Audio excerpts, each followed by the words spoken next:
Guys, we did 18 episodes. Like, that's a huge accomplishment. Crazy, right? Yeah. And so, let me just recap you on what happened many moons ago. So previously on Wild Beyond the Witchlight, Meadowleaf ensures that you're all safe deep in her woods and suggests to Klarga that taking on Granny Nightshade would be ill-advised with untrained companions. She pointedly looks at Snoodles and Juniper Berry. She gently reminds Klarga that it would be pointless to storm Loomlurch without being prepared and asks the party to stay for just a week so that they can further train with Winterbow and the companion animals.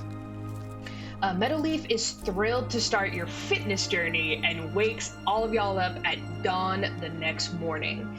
After a less than fruitful morning hunt, Winterbow pulls Zindi aside and states that Zindi must build a foundational bond with Juniper if Zindi wishes to truly tame her. So Zindi and Winterbow go deeper into the woods, and you guys find an unusual pack of blink dogs. The dogs don't attack, and upon further investigation, Winterbow and Zindi realize that the dogs are having some sort of burial. You guys approach the dogs, and they learn that their hunt last night was unsuccessful, resulting in a death of one of their companions. Zindi plays a mournful tune out of respect, and the Blink Dogs invite Winterbow, Zindi, and Juniper to hunt with them for the day. You guys spend the day happily hunting, and you guys end up taking down a large auroch, which is sort of like a large mammoth bison type beast, and you guys bring it back to camp for everyone to feast on. Meanwhile, back at camp, Meadowleaf has been hardcore training Klarga, while Meowleaf takes a contemplative walk to pep talk Keeks and Snoodles. When Klarga snitches onto Meadowleaf, Meadowleaf gently reminds Klarga that Melora, the Wild Mother, gives her toughest battles to her strongest soldiers, reassuring Klarga that she is very tough. Around the campfire that evening, Meadowleaf tells a haunting tale about the unicorn mates Lamorna and Eladon. Eladon once wandered too far from the protection of the Dryad's woods and was captured by the nefarious Toymaker and cursed to be her wooden rocking horse steed by taking his horn. Meadowleaf says that Lamorna still lives and mourns her lost love. Zindi asks what would happen if Eladon's horn was restored to him. Meadowleaf believes that Eladon would be restored to being a full unicorn, but she doesn't know what became of his horn. Wink, wink to Zindi. After that, perfectly enchanting bedtime story. The next morning, Meadowleaf asks Meowleaf to retrieve one of her lost compestries who have been missing for about half a day. All of you decide to begin hunting for this missing mushroom. Meowleaf sends Keeks to survey the area, and Keeks comes back and starts giving you guys directions. You guys eventually come upon a clearing where you smell something, not gonna lie, kinda good, cooking in the near distance, and you hear an oh so familiar singing. You guys approach, and you see a compestry who is boiling in a pot, and is insisting that Croa, his friend, is having him for dinner as friends. And it is extremely clear to you guys that Croa intends to eat the compestry, and you convince him to leave. As you guys are leaving this area, you run into no one else except Croa himself, who is a goblin, and he approaches his little campsite singing the same song the compestry was singing and carrying a bunch of firewood. Pretty incriminating. As soon as Croa sees the party, he completely surrenders, and Winterbow presses Croa on why he is so close to the Dryad's woods. Croa says he meant no harm and only wanted something healthy after being at the goblin market in Loomlurch, where they only sell candy. You take the compestry back to camp, where Meadowleaf chides him and reminds him that this is the 5th time that this has happened. You also learn that the Campestri is named Jeffrey, and while the Campestri are awakened, they are extremely unintelligent. So like I mentioned, I have modified your guys' character sheets. You should all have at least 3 feats now, which I said you can change once at your discretion. You also now all have expertise in animal handling and +1 to all nature and survival checks. I also made a couple rules for hunting. So every time you hunt, you're gonna still make a check. If you roll a natural 1, then you're going to have disadvantage on your next check. I wrote more rules about it, and now I literally can't find it in my journal. But that brings us to the evening of after you guys have rescued the Campestri. You guys kind of just have a normal training day after that. You already did a huge errand from Meadowleaf. You kind of just go out on like one more small hunting mission, you know, to sort of provide dinner, and you guys settle in for the night. Klarga, after a long day of wrangling impetuous Campestri, you lay your head down and you quickly fall asleep. Klarga, this has been honestly a wild-ass journey for you. You were so ready to see more of the world, and you had really only known the carnival. You've only been gone a few weeks, but honestly, after you got lost in like the mushroom forest in Thither, and you were like, you heard Octavia's heart-wrenching song, you've just been like so homesick. And sort of you've been falling asleep thinking about the carnival every night. And your dreams this evening are filled with just like these flashes of like your fondest memories of the carnival. Your mother teaching you how to swing a sword for the first time when you're like just a wee little baby half-orc. You as like sort of like a young teenager choreographing your first fight and like seeing it for the first time under the big top lights. You hear the applause of the crowd as the Witchlight monarch is announced. You remember like the wind blowing back your braid as you go up higher and higher and higher on the giant dragonflies. And you recall warm summer nights drinking mead late into the evening with Burley and Featherine. You remember children laughing and running to all the different attractions, and their multicolored butterfly wings are bouncing on their backs.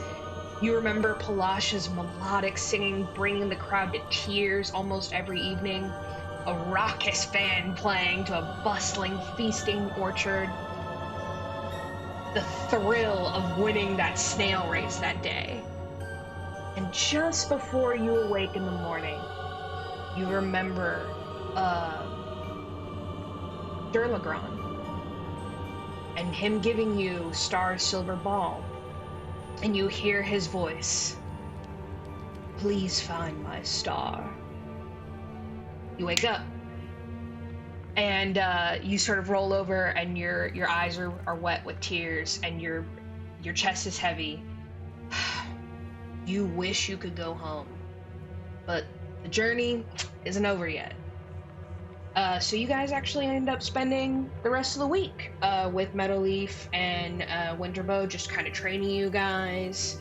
And honestly, the week was worth it. You guys start to notice that Juniper and Zindi are like really becoming attached. Juniper starts like kind of following Zindi around, and she seems very calm around everyone, almost as if like being in the Dryad Woods and like having like that safety is like giving her a lot of confidence that you guys are safe people to be around. And Snoodles is actually reacting very positively to discipline. Meowleaf, you now can successfully tell Snoodles off, and Snoodles gets off. You also notice that Snoodles getting a little bigger every day. So on that morning that Klarga wakes up from her, vivid carnival dream, Meadowleaf and Winterbow are already up, stoking the fire, preparing to rouse you guys for a breakfast hunt. And they're just sort of like quietly speaking to each other in Sylvan. Yeah. Klarga, you wake up. Oh my god. Just had the Yes. wonderful, awful dream. I can't hear you. Yeah, you kind of sound Yeah, far that's away. you sound far away. Yeah.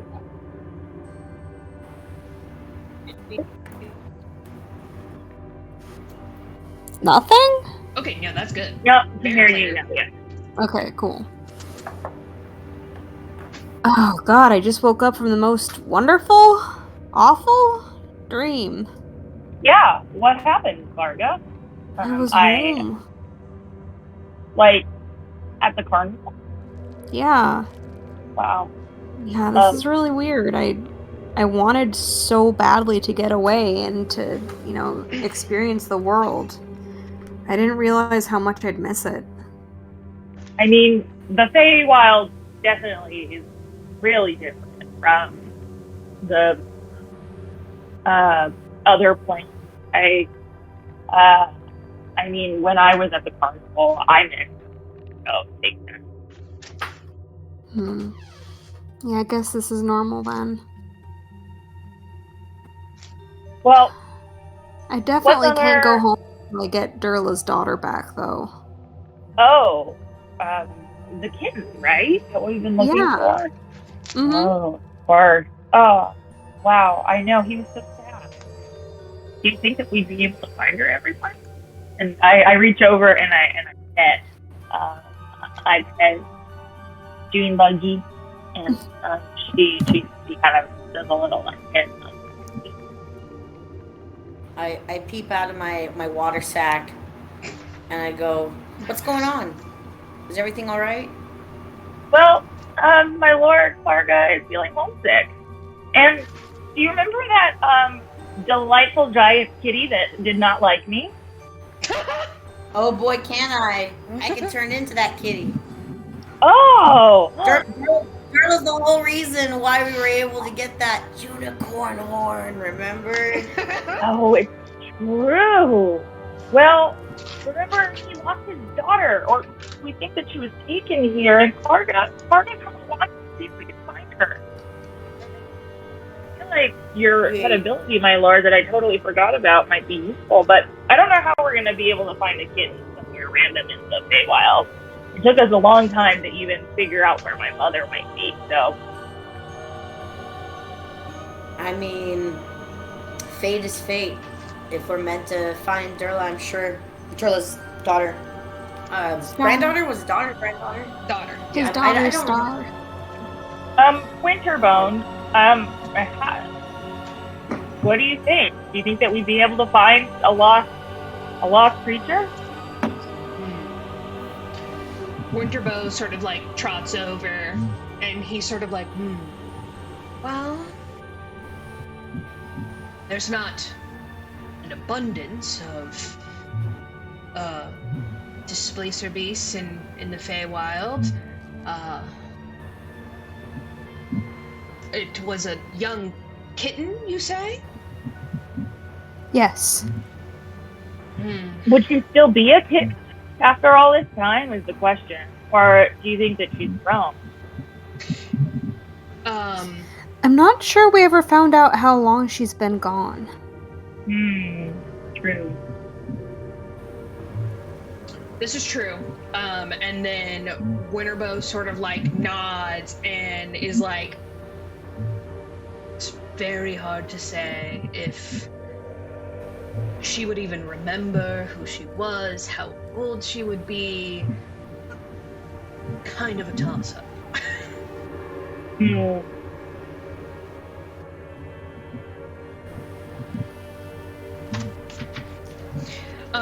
Meadowleaf comes over and she goes, well, I'm absolutely delighted to see all of the progress you've made. Juniper is looking just so good. Look at her. She's like very politely sitting by Zindi, like paws crossed, like she's like a very good dog.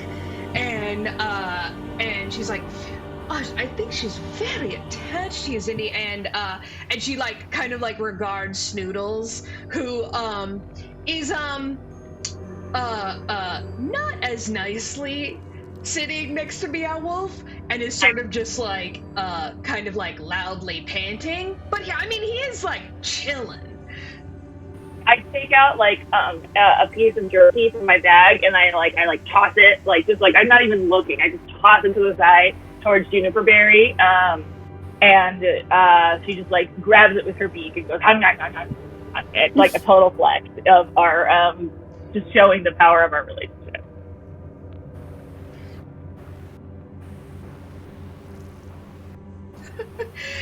Perfect. And as Snoodles is gone. And now Snoodles is gobbling that up. I was gonna say Snoodles is still there, gobbling it up. Oh, okay. So Zindi throws a piece of jerky to Juniper. Do you also take out a piece of jerky for Snoodles?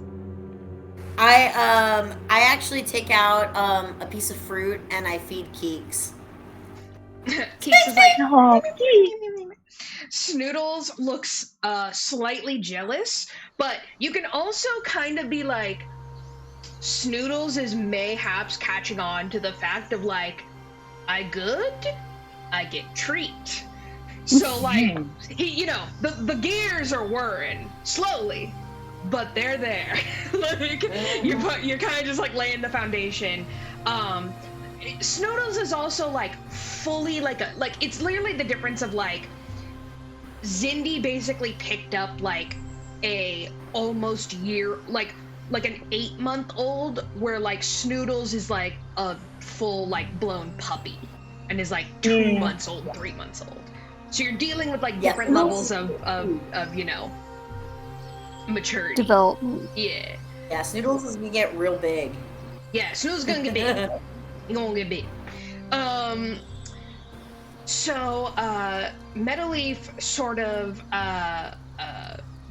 looks really proud of herself, and is like, I'm just so much more confident that you won't die when you go to Loomlurch. One thing I do suggest that I have an old friend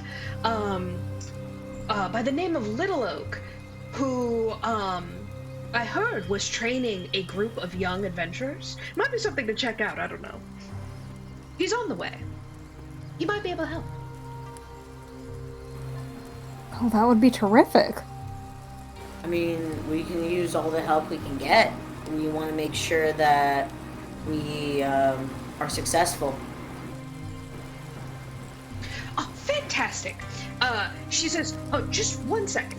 And she, like, goes into the tent, and she, like, grabs, like, a scroll. And is like, oh, could you actually deliver this message for me, to Little Oak? And she, like, hands you, like, a sealed scroll. It's not wax, it's, like, tree sap.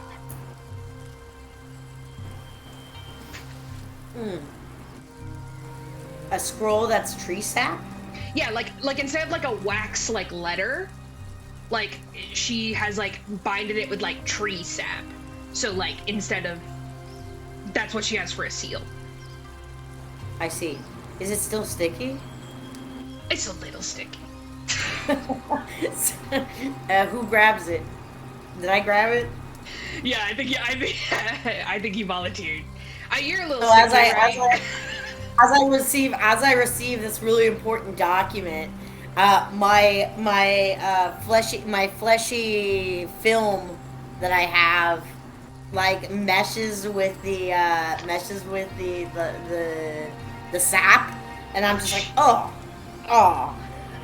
He was like, damn This it. is, yeah. What? I think I just got froggy poison on the seal, y'all. Oh no. Whoever gets this is gonna have to get a save. Or is gonna have to combat my poisons. But I will store it for safety, and I put it in my pocket, and as you see my pocket, you see part of it sticking out, and it just rubs against my chest some more. Oh, okay, great. So now it's a poison scroll. And Meadowleaf is sort of like, very well. She's like, as long as it safely gets there. And she sort of like regards Winterbow, and she puts her arm on his shoulder, and she goes, go with Melora's blessing through these woods.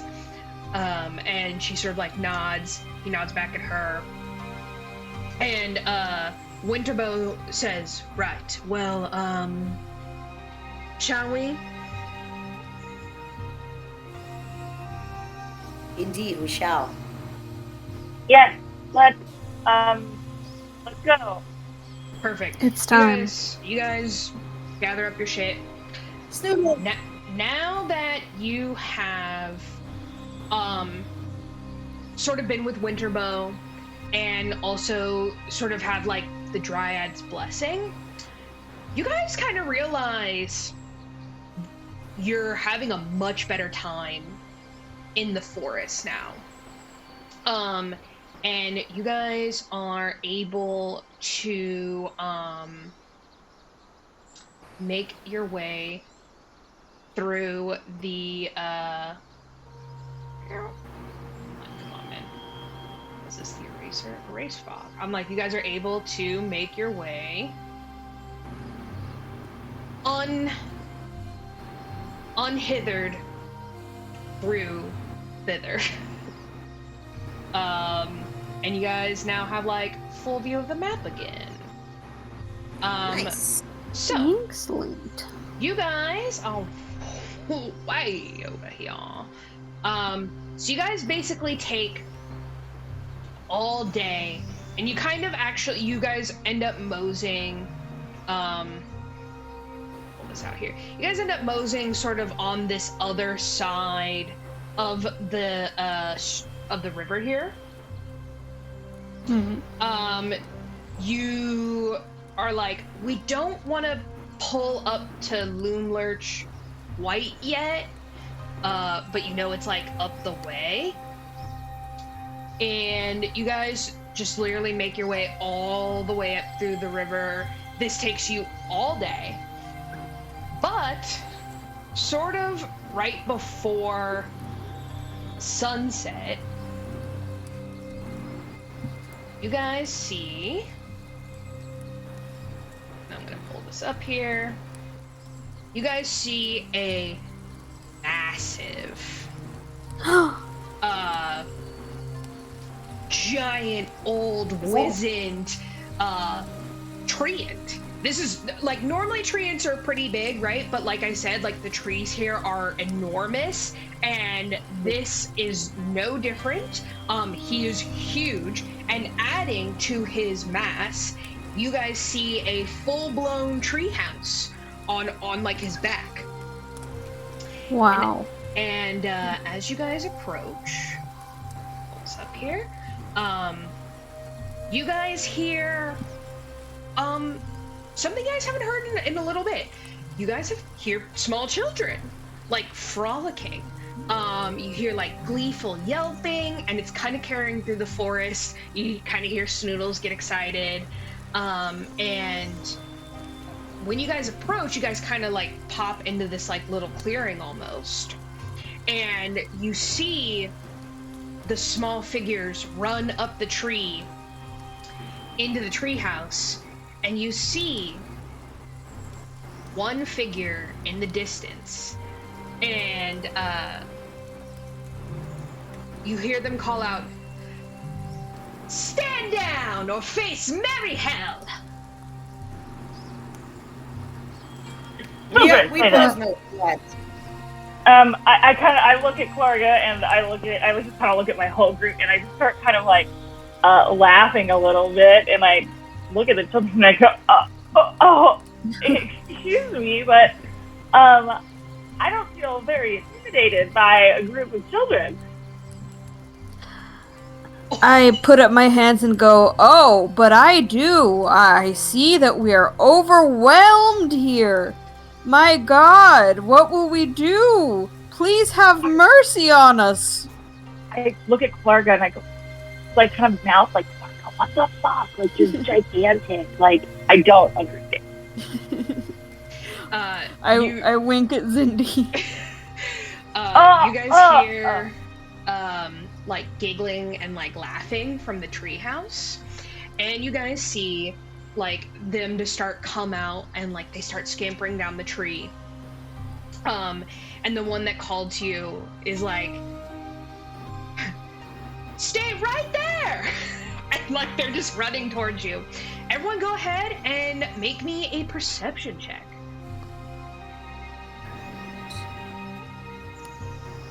Perception. 18. 11. I'm feeling just really 25. Fuck, okay. What's it? Alright. Come look at this Meowleaf? baby displacer beast. Yes. Yes. So, with the 25, Meowleaf, you look at the sort of, like, leader who was shouting at you. Immediately, you're like, this is the kid from the photos we see. It's not Zindi in the photos. However, I'm dying. This kid looks a shitload like Zindi. I mean, like, it's kind of uncanny. The only real, I mean, like, really the only real difference is, like, this child is black and Zindi's not. Okay, got but it. the hair, pretty damn similar. Like, the face, you're like, I mean, you're sort of like, huh, okay, yeah. And, Klarga, with an 18, you sort of, like, regard the others behind, what you're definitely like, that's Will of the Feywild. You see a young, like, a little small baby bullywug, and you also see, a sort of ginger-haired, elf who's, like, tall, lanky, and sort of, like, hasn't, like, really developed yet, you know? Mm-hmm. She's just kind of, like, real tall. And then you also see a teenage orc. So they all run up to you guys, and, like, with the 25, you're like, okay, these are, small children. Will looks like he's probably, like, 11, 12. The bullywug is, like, young, the youngest. And then the other two are, like, preteen teenagers. But literally none of them are over 13. So what I'm hearing from you is, like, it kind of has kind of like a Lost Boys vibe. Big Lost Boys vibe. Big Lost Boys vibe. You also see a small displacer beast bound after them. Oh my God, could it be? And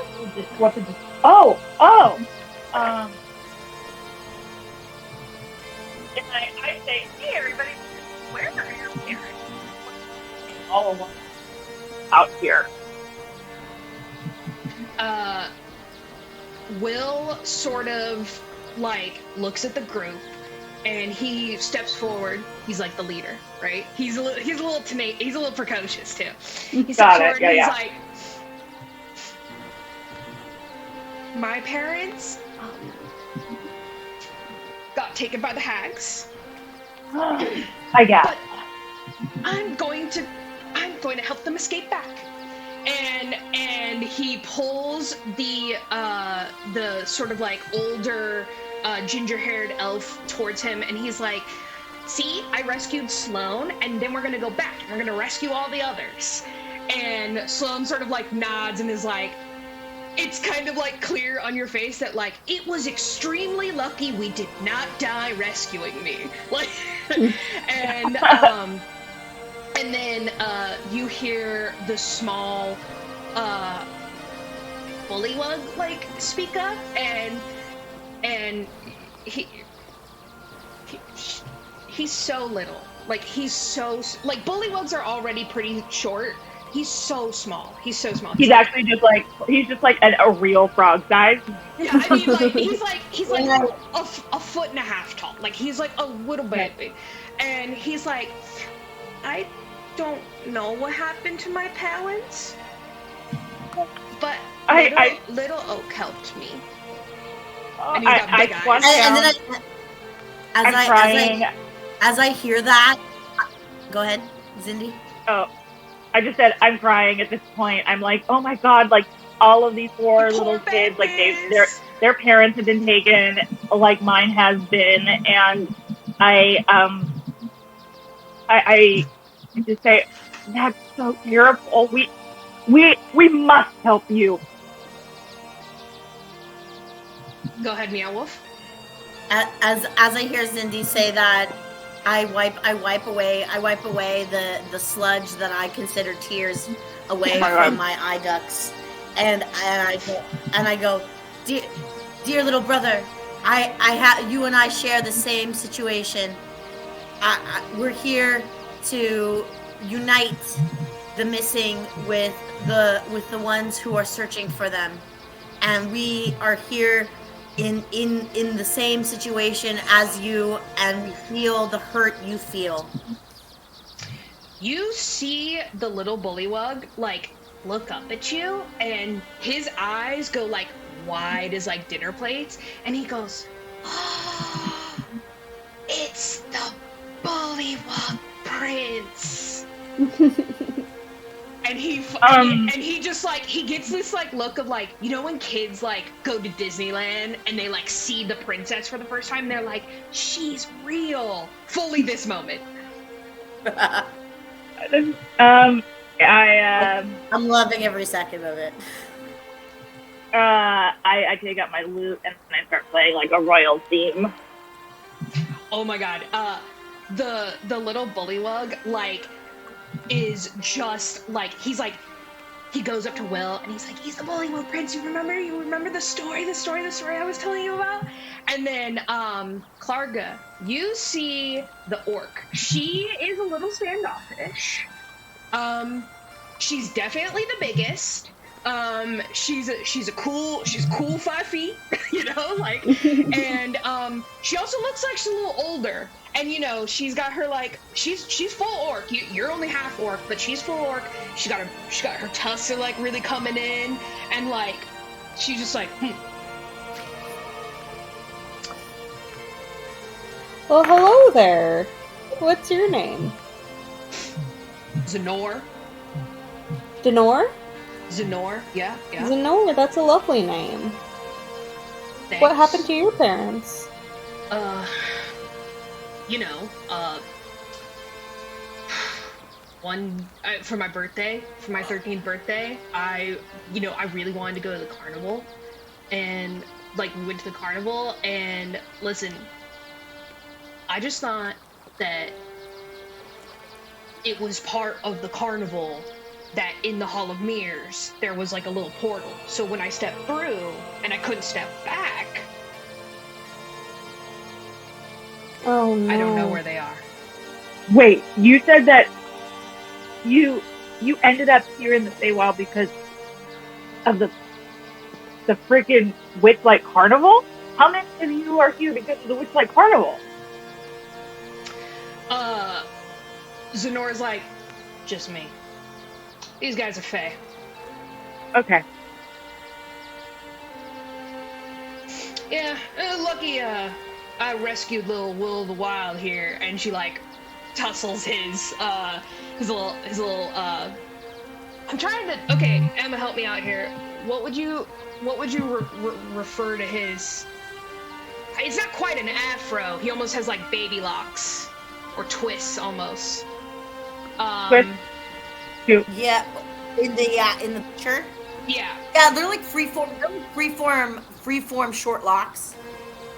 He has little freeform short locks where like the correct term is he has the freeform short locks. Perfect. Okay. Oh yeah. So she tussles his freeform short locks, And he's like, stop it, Snore, you're gonna like mess up my locks. And she's just like, well, yeah, anyway. We went.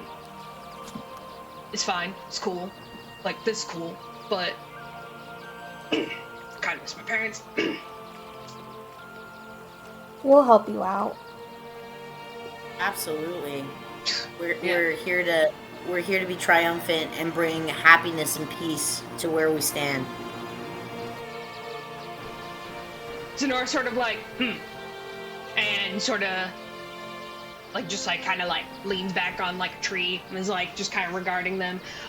Bobo fully is like, this is your new mini-me. Boba literally like is following Meowwolf around. Boba is the small bullywug, and so there's Will, Sloane, who is the ginger-haired elf, Boba, the bullywug, and Zenor, the teenage orc.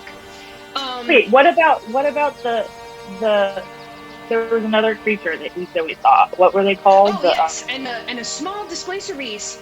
And, yeah. And as the displacer beast, like, she sort of like wasn't as quick as the others, and she was like, she's still on like Little Oak, and you hear her go, Mariah?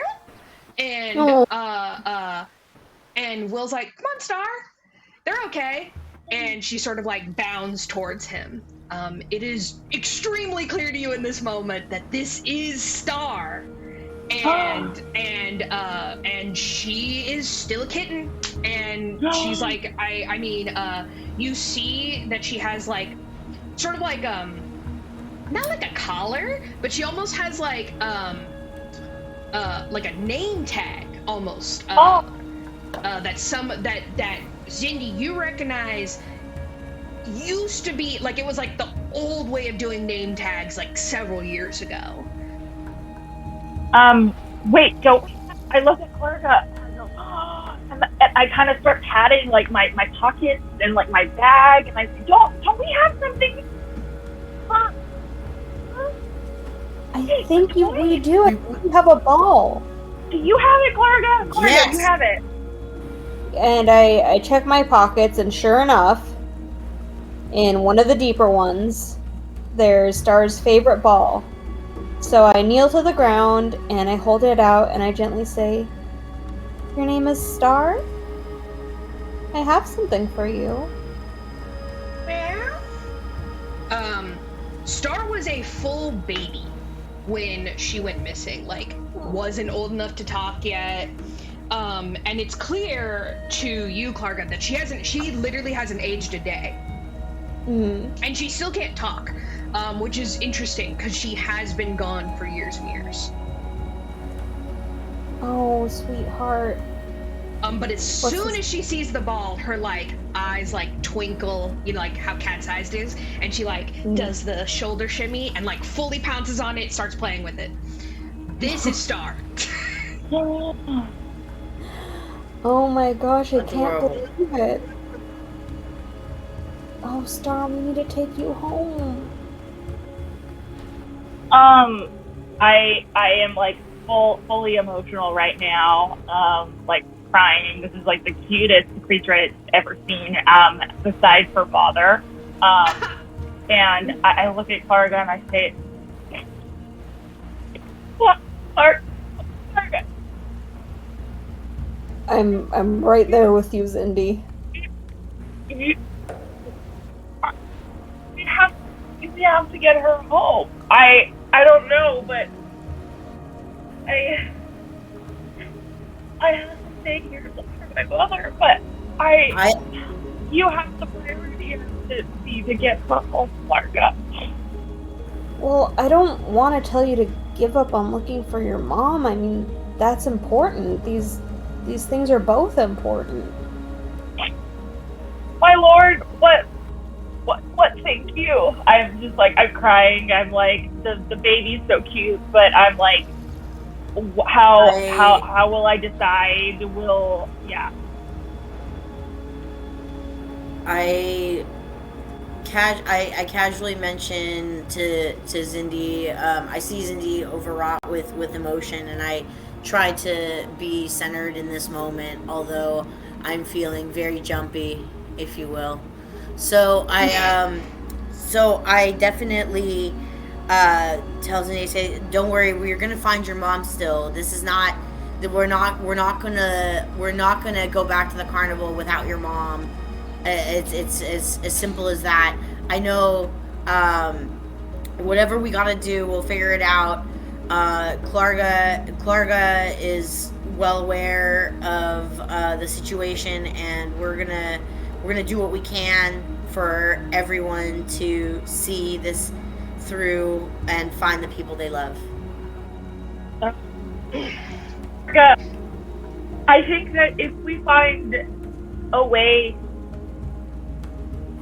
to return to the carnival before we encounter my mother, I'm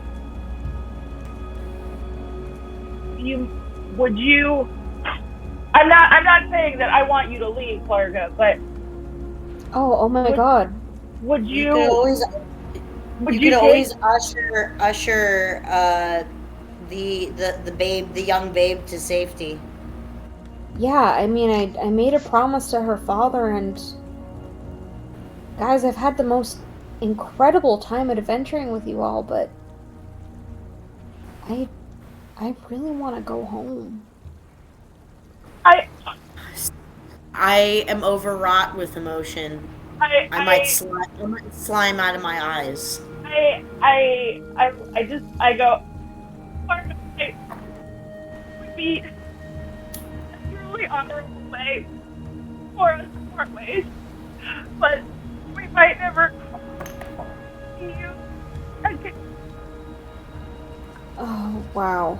Into That's a lot to Juniper. take in. I just start sobbing into Juniper Berry, and I kind of wave Klarga away, and like through my sobs, I'm like, no, but please, just find my reaction. I support it. Does it have As to I be witness that way? this moment, Do we really have to never see each other again?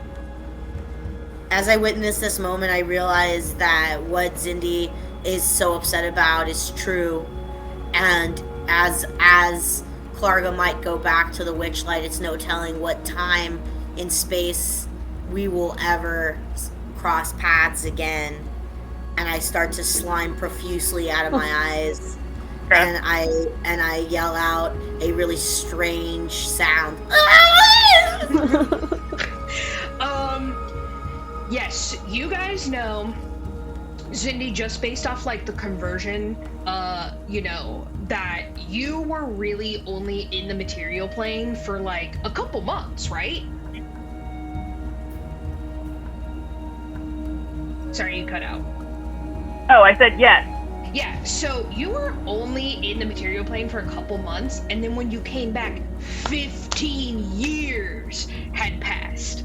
So,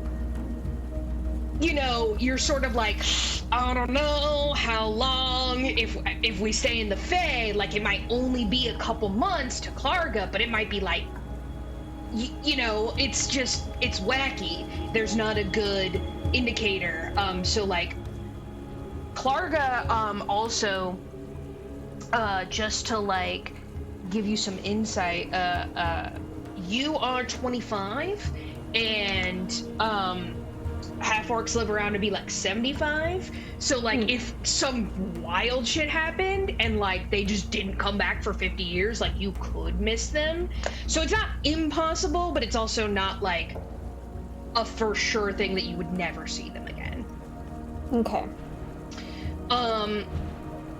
So Zenor sort of like perks up and is like, you think you guys can get back to the Witchlight Carnival?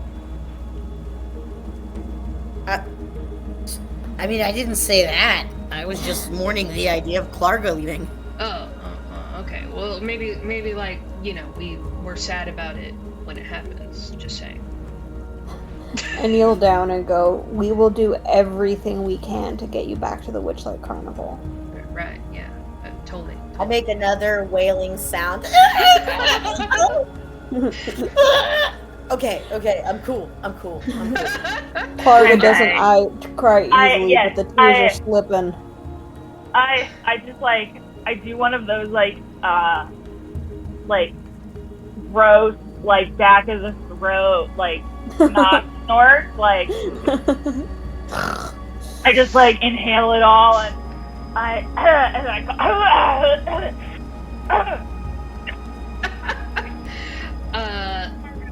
we will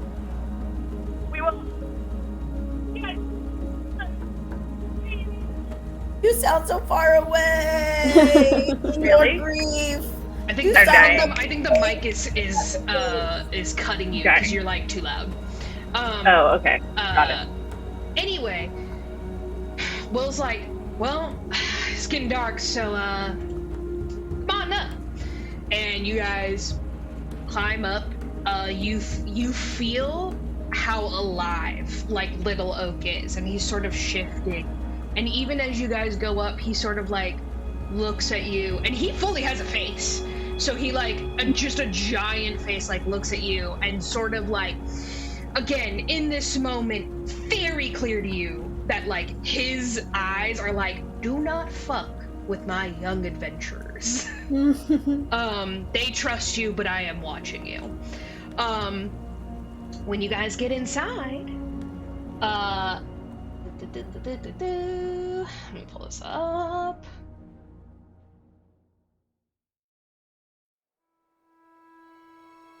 When you guys get inside, Juniper is a little too big to be inside, so she's gonna wait at the base of the tree, but Snoodles, Keeks, and Star can all come in. Juniper doesn't look that mad that she has to wait outside, and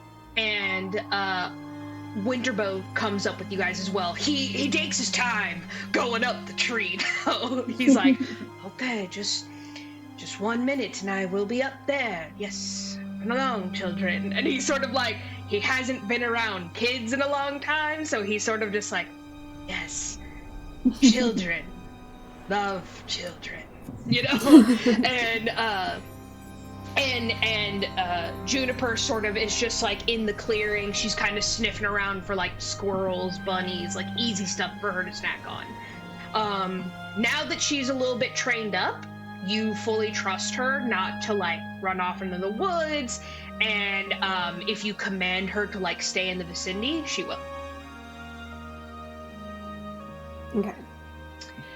So as you guys enter, you guys see that the floor of the treehouse is just covered with blankets. There's a really sick ass pillow fort in the corner. There's just cushions, straw. It for show looks like 4 young children live here.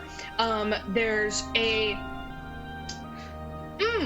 strong smell in the treehouse of just old food, mayhaps, and maybe several weeks without a shower, sort of deal. It's not terrible, but it's not great. It's not great. I turn to Zindi and Klarga and go, I've smelled swamps that smelled more divine than this. This place reeks of puberty. Yeah. And Will is so goddamn proud. Will throws open the door this shit is the Taj Mahal. He's welcome to Shay Will. And he just pulls, he's welcome to my crib, and that is not the vibe. That is not the vibe of this. There is no Perrier water in the fridge. Are there any bugs crawling around? Oh, yeah. There is. Actually, when you open the door, you guys maybe just catch a few bugs skittering off. You're I don't love that. I don't love that. Can I go for an eat of a bug? Go ahead and make me a frickin' just a dex saving throw. Okay, let's see here. 7. Okay, go ahead and just roll a d20 for me for Keeks and Snoodles as like a hunting check. Okay. Alright, roll. A 14. Okay, so Snoodles, like, you know, is like he's still like a puppy, you know? And so he's like, ooh, ooh. And he like runs under like a pile of straw and then like pops out of the pile of straw and is like, you know, and has like, obviously ate something in the straw. And he starts like wrestling with Star in a cute way, not like in a dangerous way. And Star like is just like constantly like smacking the shit out of him with her like she has like the extra tentacles, right? So she's like she's a little too quick for him, and so she'll like ta ta ta and then just smack his snoot like with the tentacle, and it's so funny. You guys see also, so the ceilings are pretty high. Klarga, not tall enough for you to actually stand up fully in here, but there are 6-foot high ceilings, and Klarga, since you're up there, you do see that there's like a basket held up by rope that holds like, you know, fresh fruit, sugar cane. You also see a couple like crumpled up sheets of parchment. Go ahead and roll let me see, where was my table that I had? I also whip my froggy tongue out, and I go for a little fucking scurrying bug. I miss. I get a clumped up sock. Oh no! And I immediately go. The sock is like you hear Sloan be like, oh shit, I haven't seen those socks in like a little bit. I'm glad I got to find them for you. Oh yeah, thanks, man. They're a little crunchy. Oh yeah. Well, you want to get a good sweat layer baked in there. It's better for hiking. No one said no one ever. Oh, that's so funny. Dang. Oh my god. Okay. Keek sweeps down and snatches the bug I was trying to eat and eats it right in front of me. And he's like, I go, yum, yum, yum, yum, yum. Yeah, I'm just like, ugh. Roll a d8 for me, Klarga. Okay.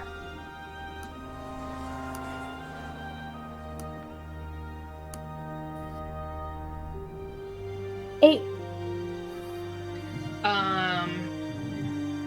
Yeah, so you pull out, like, you just, like, kind of randomly pull out the parchment. No, everyone's sort of, like, Will is, like, literally giving you guys, like, a house tour. And he's like, over here. Pretty cool pillow fort, right? And you're just like, bitchin'. And you see the parchment, and it all has different, you know, depictions of the unmistakable Will of the Wild.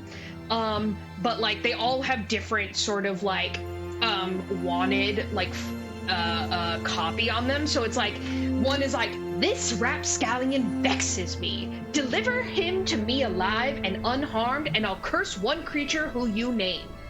And the other one's like, how dare this ragamuffin defy me? Bring him to me alive and unharmed, and I'll grant you a loyal servant. The last one's like, special offer. Bring this impetuous brat to me, and you can claim one item of your choice from my workshop. All of them are have like a little you guys see almost like a watermark on these wanted posters, and you see a little rocking horse.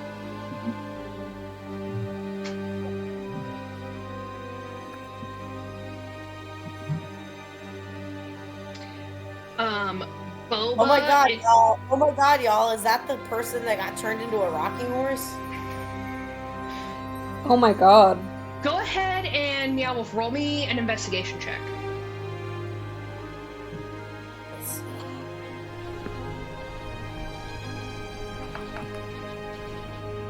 An 18. Okay. Looking at them, you're like, okay, 100%, these are written by Granny Nightshade, and her signature, instead of writing, like, Scabbeth the Nightshade out, which would be giving her true name to, like, just anyone, not that, like, I mean, who's even to say if Scabbeth the Nightshade is, like, her true name, but either way, she just has an insignia, and it's sort of like almost like a gloat, like she's like gloating about the fact that like she took this unicorn's horn. Like everyone knows that story, that story that Meadowleaf told you. That is common knowledge throughout the Thither. If you repeated that tale to anyone, they'd be like, oh yeah, like the tale of Lamorna. Oh my god. Wait. So if the rocking horse's horn is returned, would they become a rocking horse again? Or a unicorn again? I mean, yeah. Meadowleaf believes so. It's you know, it's kind of hard to say because no one's ever fucking taken a unicorn, sawn off its horn, and then turned it into a rocking horse, and then awakened that rocking horse and made it its steed. Like, no one has been that evil that they were like, let me do these exact particular events. The Toymaker, that's just her particular brand of, like, fucked upness. Is like, I love to turn people into toys. So, hold on. I've been keeping the unicorn horn like closed in like my pocket this entire time, and I put my hand in my pocket and I grasp it, and it starts to kind of glow and feel warm, and I take it out and I just look at everybody and I hold it out. It went from everyone sort of like talking over each other and like, you know, literally dead fucking silence, and everyone turns to look at you, and Will is literally just like, is that a unicorn horn? We think so. It was, well, let's just say that we liberated it from unkind hands. Will, do you think that if I place this horn on, and I point to the rocking horse, that maybe I don't want to, like, I'm concerned that I might try something and it just doesn't work.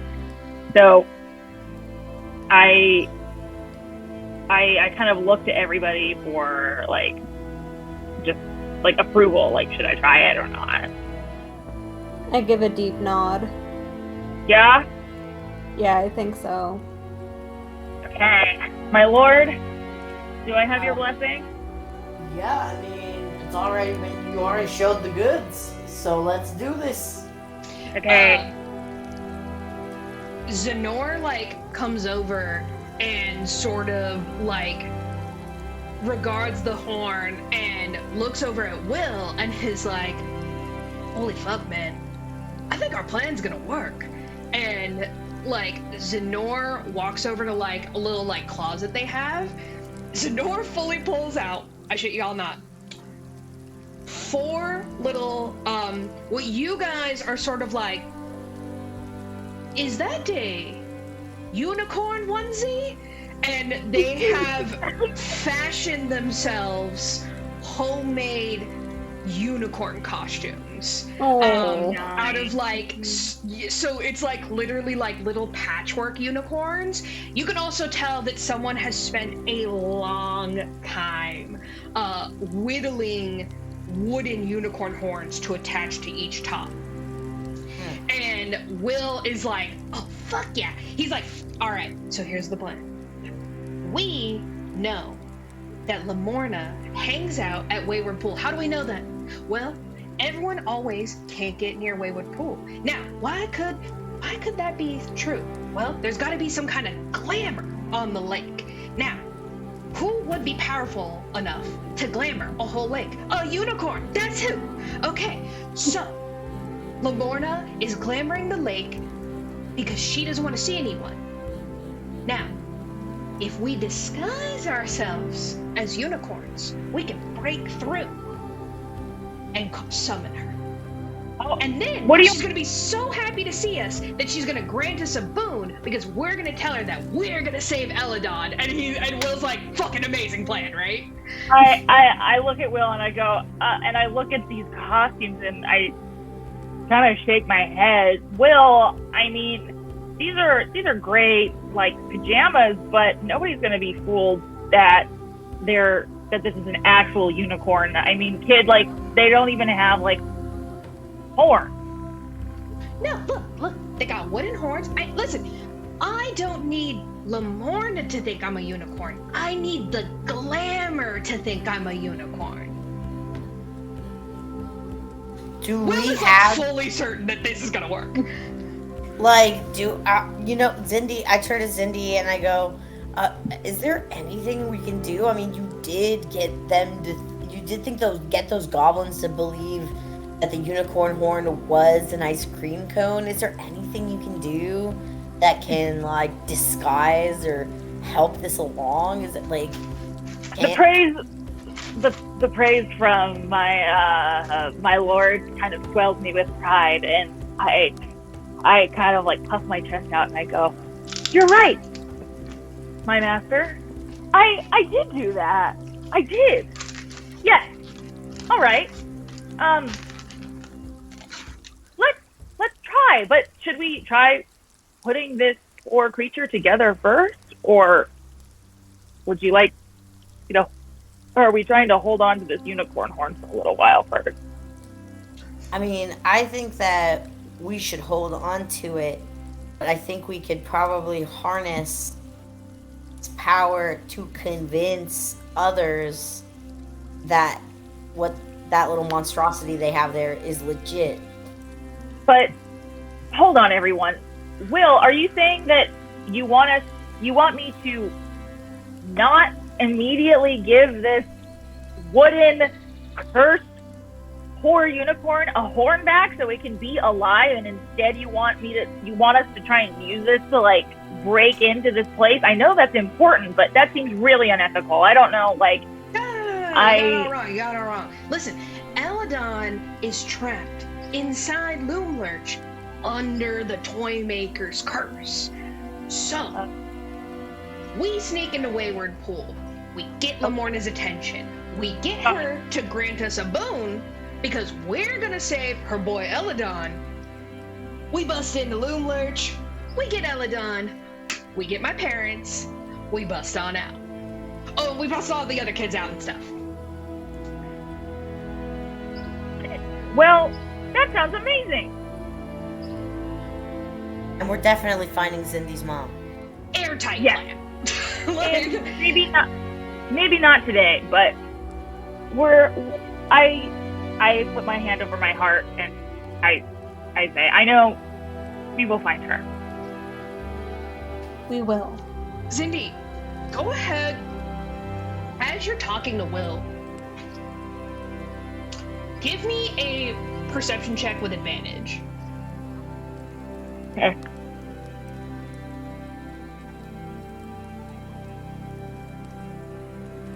Okay, 21. Great.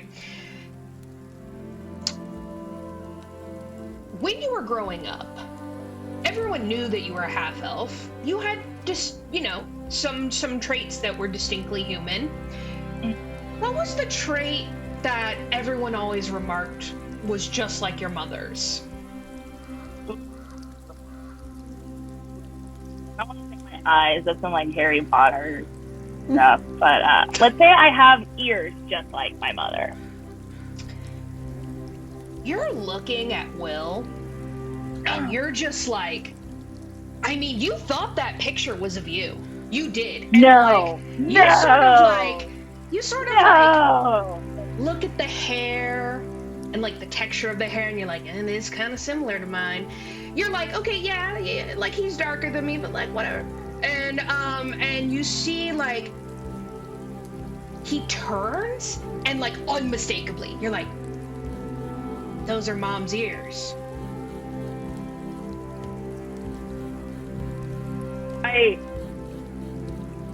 I keep that to myself for now. I'm not sure. I mean, look, it's the Feywild. This could be any kid. It's gonna be any kid. Listen. Listen. Elves have been around a long time. It's a specific breeding pool. You know, I don't know. Anyway, so you guys spend the evening at Little Oak. Boba literally is just like glued to Meowwolf, and also makes Meowwolf tell him the story of the Bullywug Prince like 3 times. Although Meowwolf, you really only like you can't read Sylvan, so it's not like you reread the story. You really only heard it once. So like you maybe change a few details, but like Boba doesn't care. Like Boba fully is like, this is the Bullywug Prince. And he's like, you're gonna save the realm, and you're gonna bring out all the kids, and you're gonna defeat the Toymaker. I'm totally changing stuff every single time. Like I'm just adding more and more to the story. Yeah, I'm like, each time gets way more fantastical, and Boba's eating it up. Yes, and he's just like, tell me more, and I'm like, well, and I just like go You're like, into and then Yep. You see Sloane is very like protective of Will, and she almost and she's sort of just like whittling in the corner. She obviously is like the artist of the group. And Zenor is just like Zenor actually is like sort of like preparing the meal, but is just very quiet. And Will is, you know, very proud of Little Oak, and like is showing you guys all the tricks that Star can do. You guys also notice there's a shitload of spiders in this treehouse. However, you also notice that like Will is like an excellent whistler, and you like when he's not chattering with you guys, sometimes you'll hear him like do like a little like a weird like whistle, sort of almost like a cue, and then you'll notice like the spiders move a lot. So it's almost, you're like, okay. Lots of spiders. None like deadly or anything. Just, you know, there's lots. There's a lot of bugs in here. Not the cleanest place you guys stayed. Sue would have a heart attack.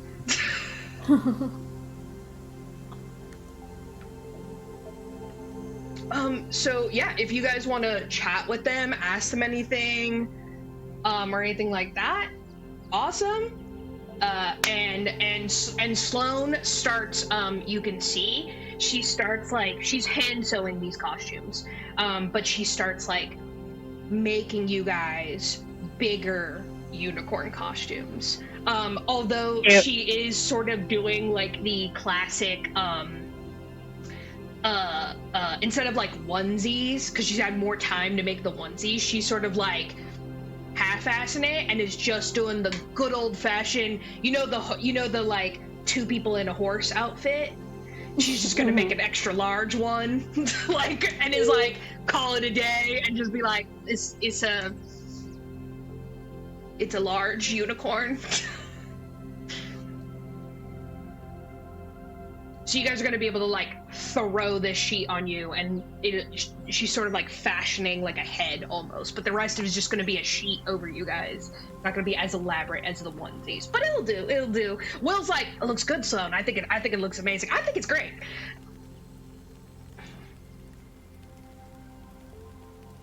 Will, I so admire your confidence. I wish I'd been half as confident as you at your age. Aw. Will's like, it's because I'm awesome. And then he like randomly, like literally like leaps up on a couch, pulls a wild ass mandolin out of like behind the cushions, and expertly starts busting out a mandolin song. Zindi, you're like, oh, he's the bard. Cool. Yeah. Okay. Well, I bust out my lute and I like kind of start playing too. And we just start jamming. Yeah. You get and like you're like you guys are really harmonizing off of each other. It's super natural. Your styles like really mesh. You guys have a grand old time. You guys are just sort of like you're having a nice night of like dinner. You guys hear Meadowleaf tell an extremely heightened version of the Bullywug Prince, now the Bullywug King, by the way, or the Bullywug Monarch, I should say. You're like just going on, and Boba's like eating it up, and Snoodles. At this point, I'm like acting out. You're like the story. Yeah. At some point, like pretty late in the night, all of a sudden, like you have puppets. Like it just gets wild. You guys have a great evening with the babies. So fun. So you guys go to sleep, and the next day you wake up. Everyone is nice and rested. Even though it took you a while to like fall asleep because you could hear a lot of skittering in the dark, eventually Meadowleaf was like, fuck it, and just like let Keeks sort of just do whatever they wanted, and Keeks takes care of a few friends in the area, enough where everything settles down, you guys can like fall asleep to mostly silence. So in the morning, Zenor makes eggs, definitely not chicken eggs, but eggs, and also some sort of not pork bacon, but something that you think is like bacon, and you guys have like a nice breakfast. And they're sort of just like chattering about what they're gonna do today. Sloane is sort of like in between bites, like finishing up like the outfits and making sure the horns are attached. And Zenor even looks kind of like in a good mood, like making some progress towards, you know, getting Zenor back to their parents. And, you know, everyone else is Fae, so this is home, but this is not home for Zenor. Who knows how long these kids have been here, by the way.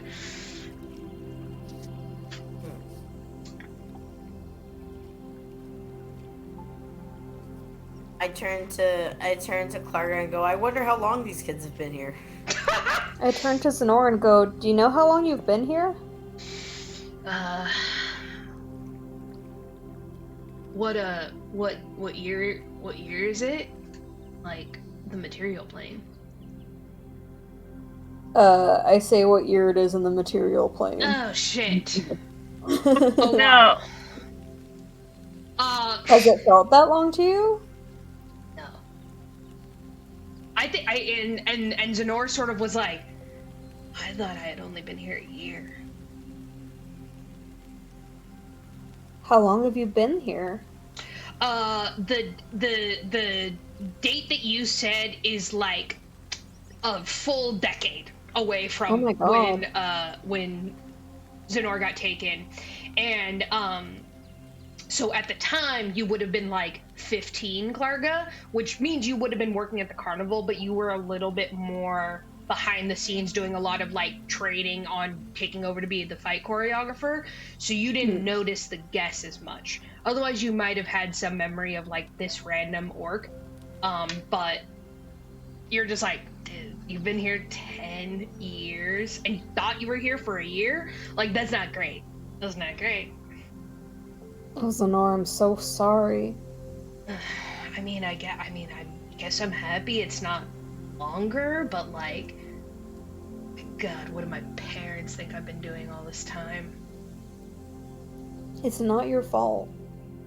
god, my brothers are gonna kick my ass when I get home. They're all gonna be older than me. Oh, like Zenor's like really not happy to fucking hear this. It'll all be okay. We're Yeah. gonna get you home. You Home, I won't gotta have go to be home. here any longer than you need to be. I gotta go home, man. And like Zenor's just like, I must get out of here. Like, and then again, Zenor is the oldest. They're like 13, 14. It, you know, and if Zenor has been here for like that long, like Zenor's probably been doing a good portion of like the adult activities of like cooking and blah blah blah. So this has been a very sad burden for Zenor. So you guys sort of like pack up your stuff. You guys pack up like a little like picnic lunch for yourselves, and you guys start making your way Downtown. Downtown. Sorry. Yeah, making your way out to the Wayward Pool, which takes about. I mean, it's literally like you make the same long-ass hike you made yesterday. It's a little easier today because you already, like, staked out, like, the path, and you guys are like, oh, no, I for sure know how I'm getting there this time. And you guys, get to the Wayward Pool. And you guys are, sort of like, this is cool. Like, we definitely, like, you kind of notice, like, again, the forest seems a lot less confusing now. And you guys are like, oh, this is for sure the closest that we've been allowed to get to the Wayward Pool.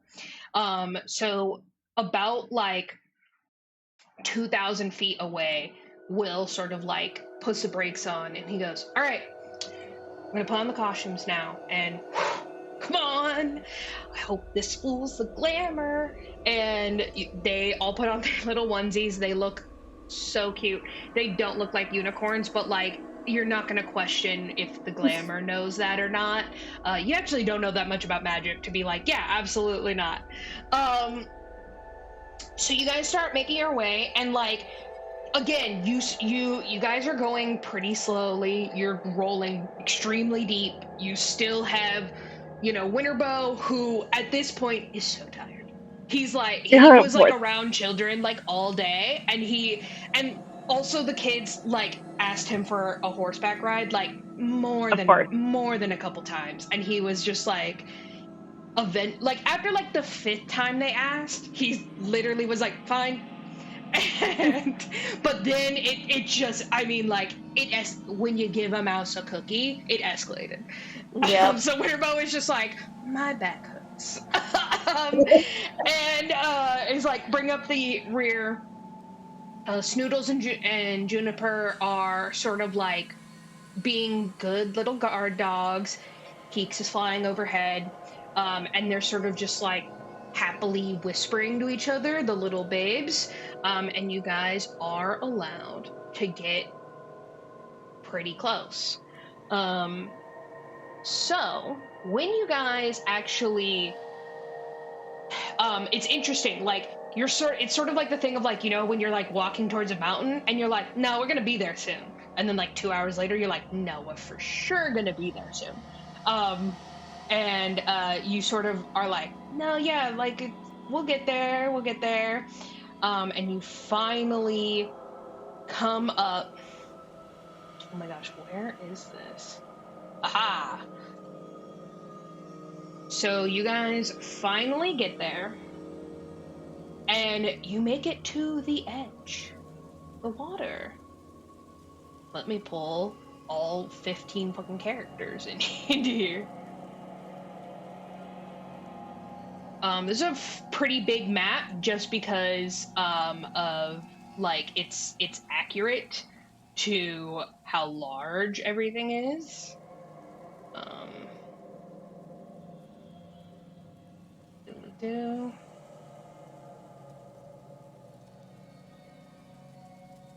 It's pretty large. Okay, Winterbow.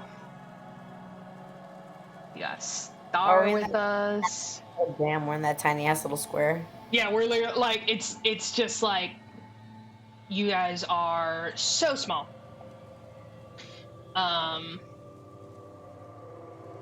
much? How many feet is each square?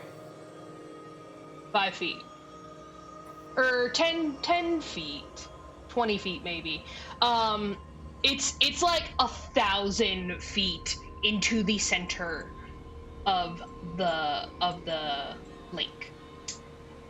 So Will looks so proud of himself. He's like, fucking did it, guys. We did it. Okay, we're here. And he's like, Lamorna! And like you just hear Lamorna, like echo across the lake. And he's like, okay, I'm not gonna lie, I didn't think that was gonna work, but I was gonna give it a shot just to try. And go ahead and give me an investigation check, you guys.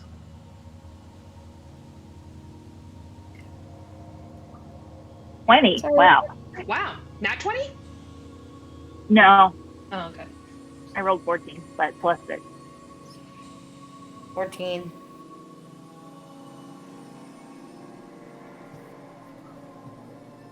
Klarga?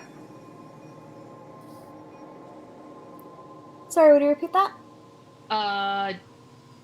Can you roll an investigation check? Hell yeah. 15.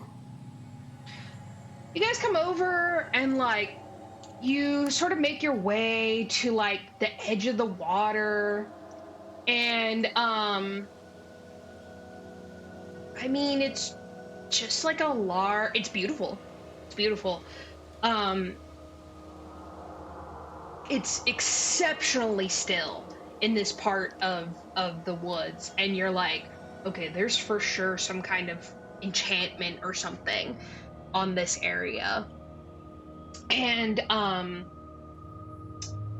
well, if you sort of like look out and you're like, I mean, that little island in the middle of the way is weird. Am I able to tell about what the water is? Is the water okay to swim in? Is the water? Oh yeah. Actually, I would say you even like you're a frog. You put your whole little web toes in there. The water's nice. The water is extremely inviting. It's like the perfect temperature. I'm fighting the urge to jump in fully and completely. I turn to everyone else and go, "What are we doing here?" Because I'm ready to swim across. You can see that the kids, like in the back, are concocting at least 15 extremely ridiculous ideas to try and get the unicorn to come to them. And you're like, there's some sort of like signal or like thing that would call her. It wouldn't just be like like there is something here that she has placed that only people who she wants to call upon her are gonna like engage with.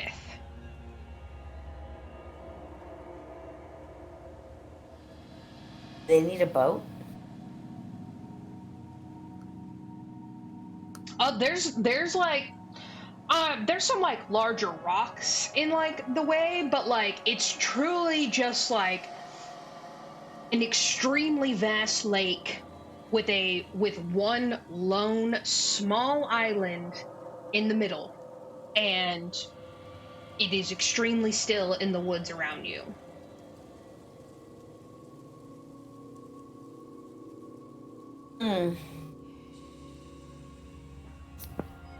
Well, you know, what's everyone's ideas? Because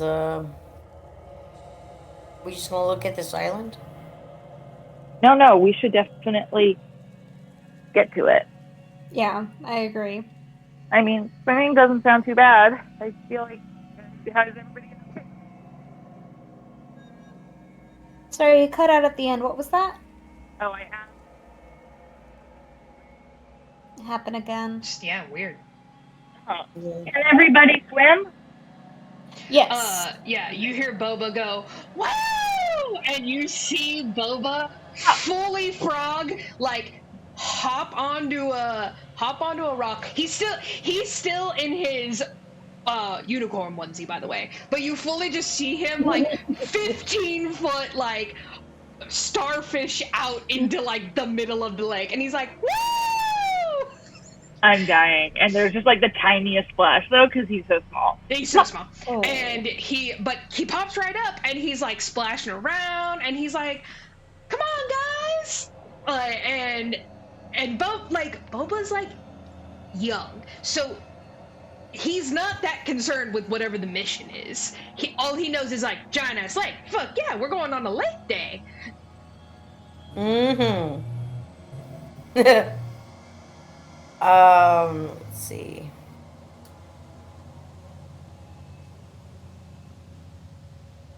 Yeah, there's so what's everyone deciding? What are we gonna do? How are we gonna get across?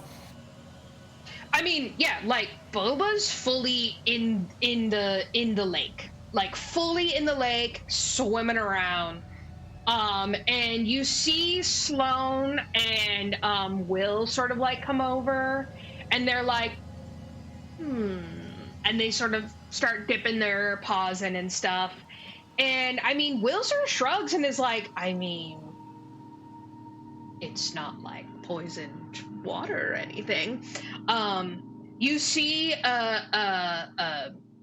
Star is pretty uninterested in the water, and she literally is just like at one of the trees, like scratching her claws. Oh. And Juniper also is like, I ain't getting in that water.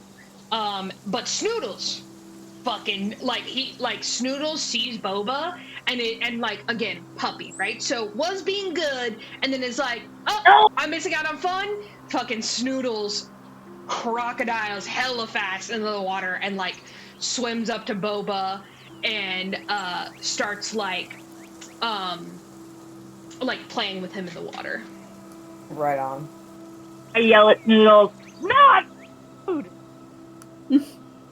Yeah, Snoodles is not attacking anyone. Like he's like, okay, cool. He's like Boba looks way too much like his odor. Also, Snoodles is from the Bullywug Court. Snoodles would never try and eat a Bullywug. Yeah. Okay. Winterbow sort of like is just like taking a long fucking time to like survey the land, and he like reaches a hand down into the water, just like touches it, and he says, "My lord, the water is not enchanted. The woods behind us certainly are. We would not be able to get here without our wonderful disguises." You can see that Winterbow's disguise is literally like Sloane just like was like, okay, here we go, and like fully made him like a unicorn bandana or like a headband, I should say. Yeah. And just Naruto headband. It's yeah. not like really positioned super correctly, but like it works, I guess. Whatever, I'm not gonna question it. And he sort of like looks out into the middle and he goes, "Is there a fire bowl, like a fire pit over there?" He's like, "It's very hard to see since it's 300 feet away, but it looks like that island is of some interest." So we decided to start swimming. Yeah. So, Boba is like way the fuck out, like ahead of you guys. Boba's obviously an expert swimmer, even though they're like, 6 years old. Snoodles is fully keeping up with Boba. Meow Wolf is the second fastest. Keeks is flying over with you guys. Winterbow decides to stay on shore. He's not that strong of a swimmer, but he stays on shore with Juniper and is looking after Star as well. Klarga and Zindi, you guys go in. I wave at June Bucky and I say, "Be good." Yes, and I'd like to go in. You just hear Yeah, him I be go like, in too. so you guys like go in, and like Boba was right. Water's nice. So it's and like you're not uber comfortable because you're like trying to keep like your like unicorn cloak on, but like okay.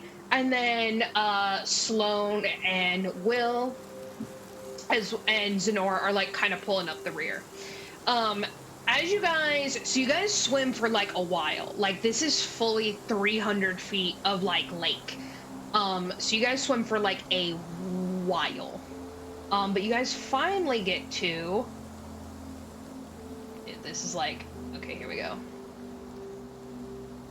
So small.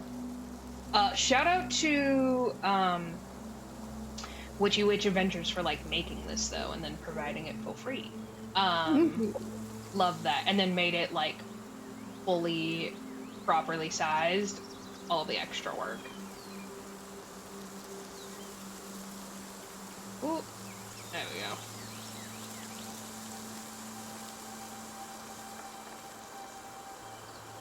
Was very difficult. Okay, so you guys get to sort of the main area here. Like they said, it's literally just like a small little island, and Boba got there way before you guys. And again, Boba is a bouncing frog, and fully like bounced up onto like the top of the cave, and you guys see that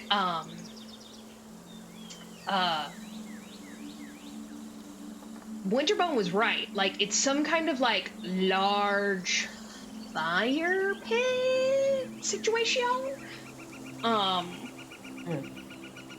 And Keeks is like kind of flying around, just like keeping an eye out.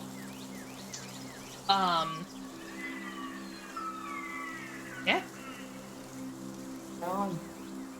Can I do a perception check to see if there's any herbs or anything that's of any interest that I should probably take from this my immediate trajectories? All right, let's see here.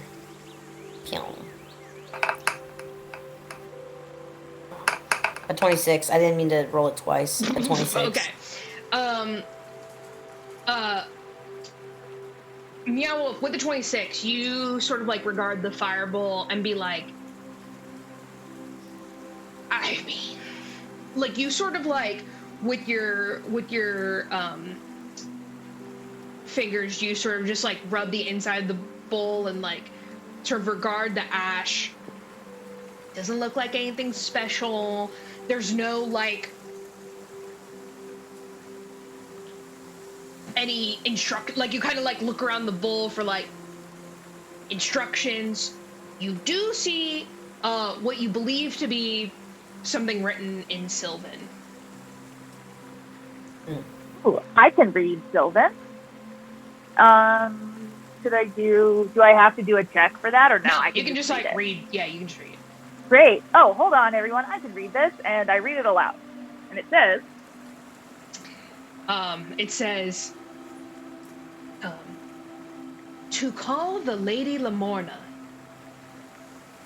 light this fire, and think of your deepest desire. Well, so I read it aloud. I do have, I think, a cantrip of, something a little like proof of fire cantrip. Maybe I don't have it anymore. Okay. I do not. Oh, yes, I have fairy fire. Okay, so I close my eyes and I think about finding my mother. And I cast my first level fairy fire spell, and I snap my fingers, and a burst of fire comes out of my fingertips.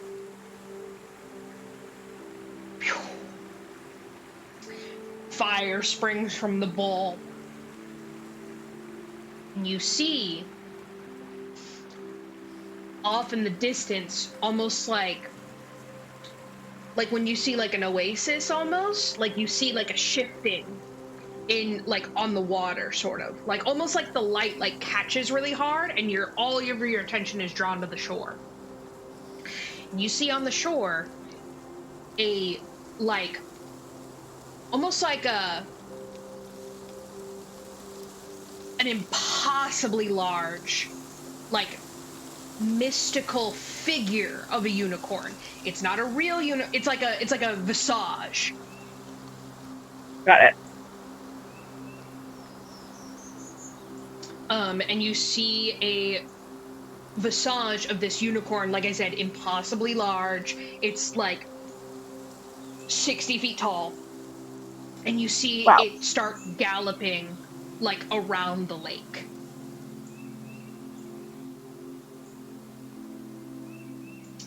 And as you guys sort of like regard this like visage, and you're like really it's extremely beautiful. It's almost as if like I said, like the light catches, you see like almost like a burst of magic appear. This silvery like white unicorn is literally like galloping on water, and as her hooves are touching the water, like rainbows are like coming off of the water. It's like you're just like, wow, that's a fucking unicorn. Like you're like really taken aback by the beauty of this. As she sort of like she's going fully around the lake, and as she comes behind you guys on the far side of the lake, and she's coming back around towards like where Winterbow and everything, you guys hear in your head a booming voice, and you hear someone speak to you, and in a like I said, booming voice, it takes over your whole consciousness. It goes, "Who calls Lamorna of the lake?" Shit, maybe I should have waited to light that fire, I say to everyone. Well, this genie isn't going back in this bottle. Well, yes, I do believe we did, is my response. What is your cause for calling me?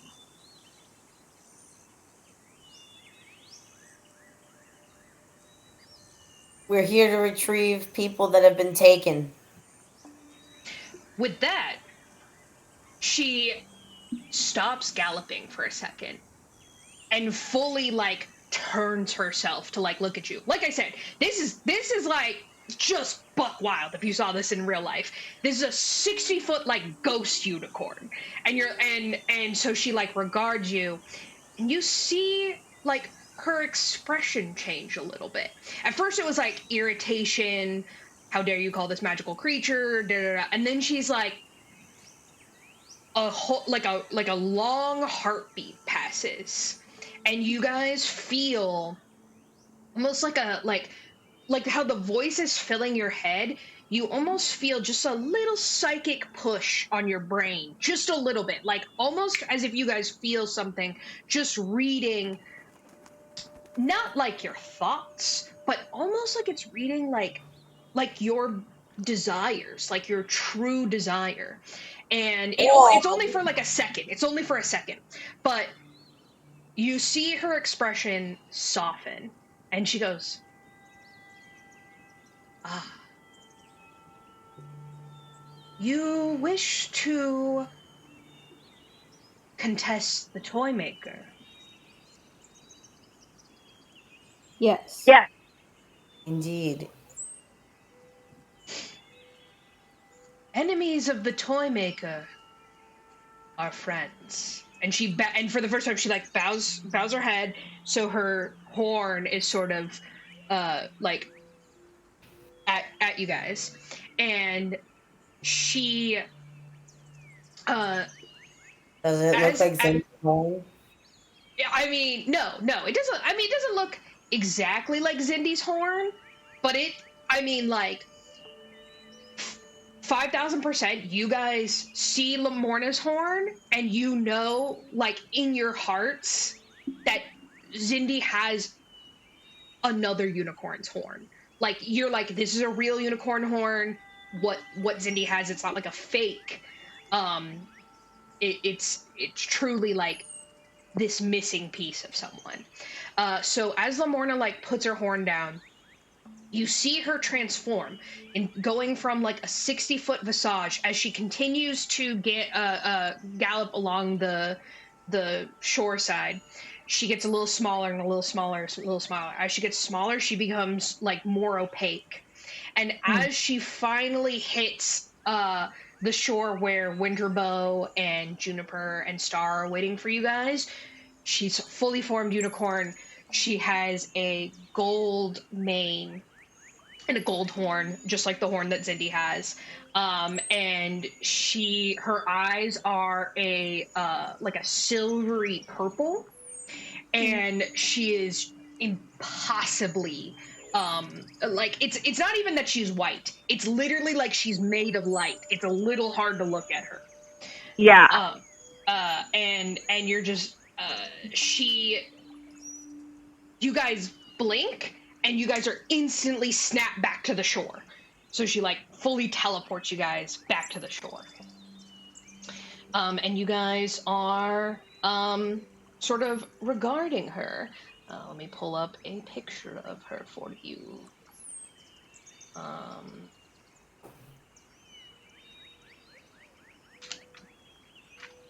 Here we are.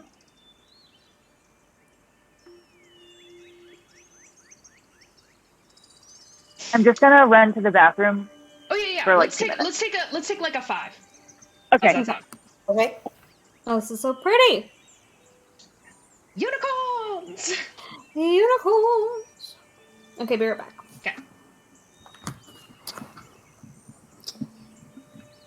Oh, Boomy. Oh, my fluffy girl.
Cool. We'll give everyone like one more second. Back. Sick.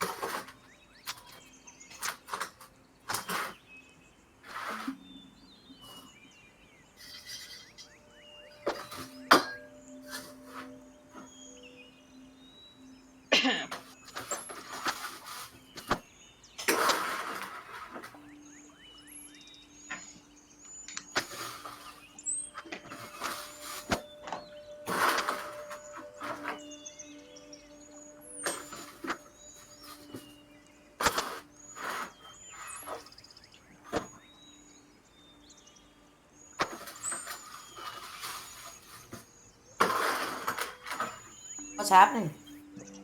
Oh no, Luna, you back? Yeah, Okay. sorry. Oh, that's me. It's Zindi, but I went to the bathroom.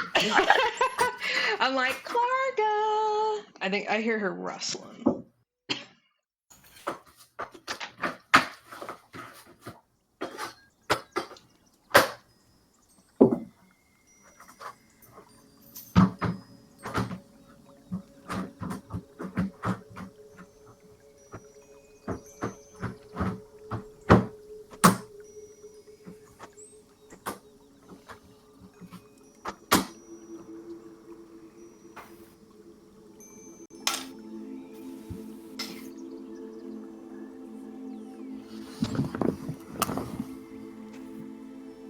Okay, I, Luna, am back.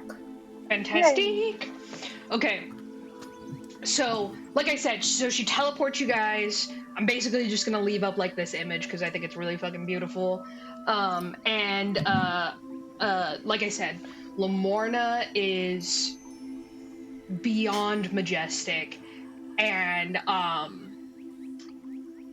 like I said, it's not even that she's white. It's like she's hard to look at, and Yeah. you hear the kids sort of now more than ever they act like, oh, I didn't actually think I'd get this far, and they sort of are like, wow. And Boba is completely just like clutching Meowwolf's like cloak so hard, and it's like, oh, my lord, I've never seen a real unicorn before. This is the best day ever. Like, Aww. and Lamorna sort of like regards this large crowd, and she she goes, you wish to infiltrate Loomlurch and best the Toymaker? And she looks at all of you. Like I said, you're like 10 deep at this point. And she goes, well, I must remark that this is quite a large group to infiltrate the Loomlurch, but and she sort of just, she also looks at the children and looks back at you guys and Winterbow especially and says, the hags care not that these are children. If someone comes and threatens her claim, she will not hesitate to attack these innocents. I will not risk Boba. I pull out my longsword and I say, I'm prepared to fight. She sort I of... too will Yeah, go ahead, Meowwolf. I too will fight, but I will not risk little Boba. She looks I will not risk any of the children. They must stay behind. Will sort of like gets pretty indignant, like when you say that, and he sort of like shoves his way to the front, and he goes, Lamorna, we want to fight. And then he looks at Boba and he goes, well, maybe not Boba, but the rest of us. and Will is like, I have to save my parents. This isn't your responsibility. Your responsibility is to stay safe so that when we come back with your parents, they're confident that you are fine. Will is like getting pretty like anytime like he talks about his parents, he's pretty emotional, and he's like, no, I have to find them. It's my fault. It's my fault that they're captured, and I'm gonna get them out.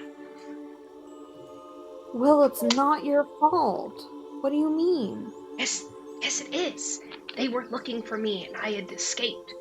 And he's sort of like, he's kind of like whisper arguing with you because he's like want to get into it in front of the unicorn, but he's very adamantly like, no.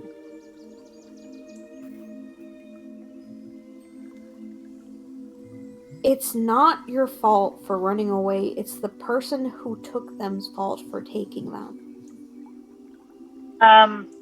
I step to Will and I put my hand on his shoulder and I say, Will, if anything happens here with the other children, somebody needs to protect them. And if we're going on the, to go find the things, and if you come with us, they'd be defenseless. Will, I think that you would be perfect for the task of protecting your comrades. Are you soldier enough for that? Will's sort of like, he's like doing like the thing where you're like, I'm really mad, but I'm crying. And he's sort of just like, he's kind of just too fucking pissed and like, crying too hard to like really answer. And you go ahead and give me a group perception check here. Okay.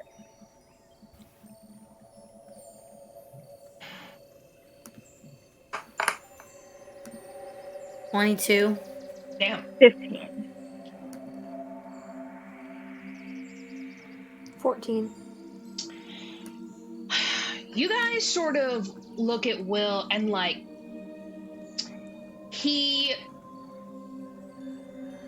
obviously feels insanely guilty, like, and he also is like, I have been responsible for this crew for like a little bit, and Meadowleaf, you sort of also pick up that like Will is angry that he like trusted these adults, and now they're stepping in and telling him no, like he can't go do the mission that he's been planning. And so he's just like, he's kind of getting like overdone. Go ahead guys. I turn to Zindi and Klarga. Go, is it really this serious? I mean, I'm really technically like 3.5, 4 years old, so he might even be older. I'm dying. He's like technically older than me. I mean, should we let him go? I mean, like... no, I technically am an adult. Boba's but... like, you're only 3? Like, it's like canon that Boba's 6. Like, I'm an adult, and I've been alive less time than this individual. So funny. But he's like an elf, so you know. If something happens to him, are you ready to feel responsible for that? Damn. Throwing it down there. I mean, are you ready to feel responsible for maybe not giving him the news he wants and then him feeling like it's your fault? God damn. Ay. This is just You guys are full, like, it fully, like, dissolves into, like, Will's fucking crying and arguing with you guys. Meowleaf and Klarga start arguing with each other. Zindi and Will start getting into it, and, like, everyone's just like, remember, like, it just escalates, and then you hear, again, like, Lamorna's voice in your head, booming. She goes, enough! And she goes, fighting solves nothing. And she, again, you guys feel like that psychic push on your like desires, and she sort of like regards the group, and she looks at Star, actually, and she goes, this child has been away from their home for far too long. And then she sort of like looks around and she goes, some of you are ready for this journey, and others are ready for a different journey. And she goes, I will grant you each one answer to a question.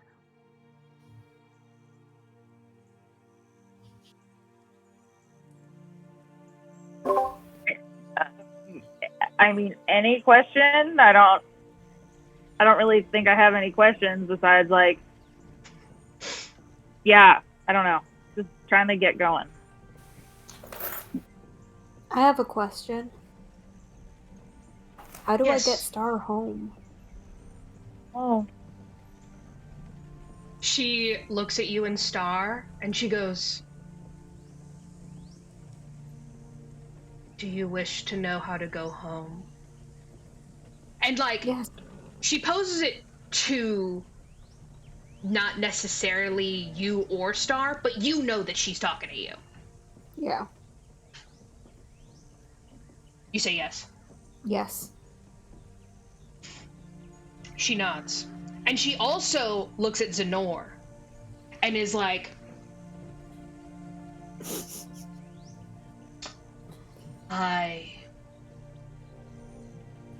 This I can do. Come. And she brings you guys to, like, a clearing. And you guys, as you guys approach the clearing, you guys hear la la la la la la la la la la, and you're like, oh fuck. And Shroomies! Yay! So she brings you to another happy fairy circle, and she nods at Klarga and Star and Zenor and says, I possess the power to send you home, but I do not possess the power to bring you back.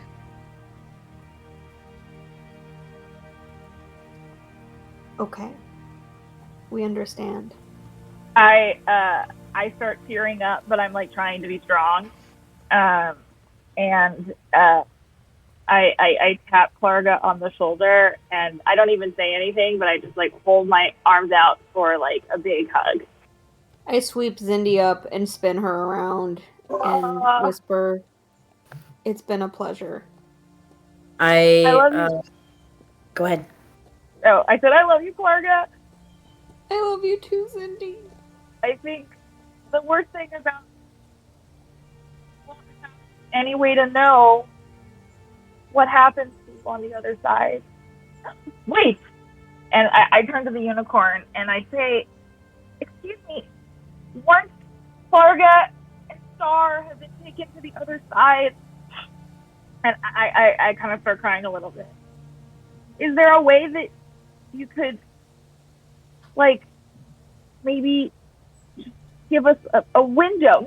We don't want to portal. We're not trying to step through, but just see what happens when they get to the other side, to know that they're okay.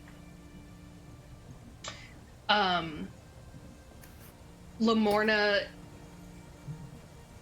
nods, and she goes over to Klarga. And Klarga, you're like, okay, what's up? Her horn gets like she starts putting her horn in your face, and you like instinctively back up, and then you're like, okay, she must be doing something. And her horn touches your earring, your fey earring that you got at the trinket tent in the carnival. It glows, and when Lamorna like pulls away, it almost looks like there's like a drop of like dew on the tip of like Lamorna's horn. And she goes, "We'll make sure that you are on the other side safely." Thank you. I scurry over to Klarga. I want to give Klarga a hug, but I realize that I'm gonna probably slime her up. So I offer an elbow with my cloak over it, and then I pull out a little dagger and I cut off a piece of my cloak, and I wrap my dagger in it and I gift it to Klarga. Oh my god. Klarga starts crying again. Okay.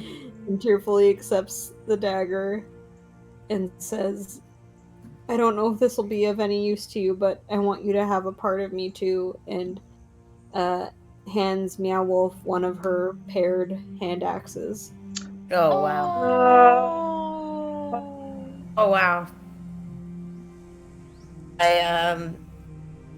I feel I grab the hand axe and notice that it has some engravings on it, and that it's extremely well crafted, and a sludge builds in my eye holes again, and I move it away with my hand. I guess this is it, guys. You see, so. The babes in the background. Will is full, like, Will's been crying for a hot ass minute, and Will is like, just like, is like getting kind of snotty as well, and he's like squeezing the shit out of Star, and he's like, Star, I love you so much. I want you to go back and be good at the carnival for me, okay?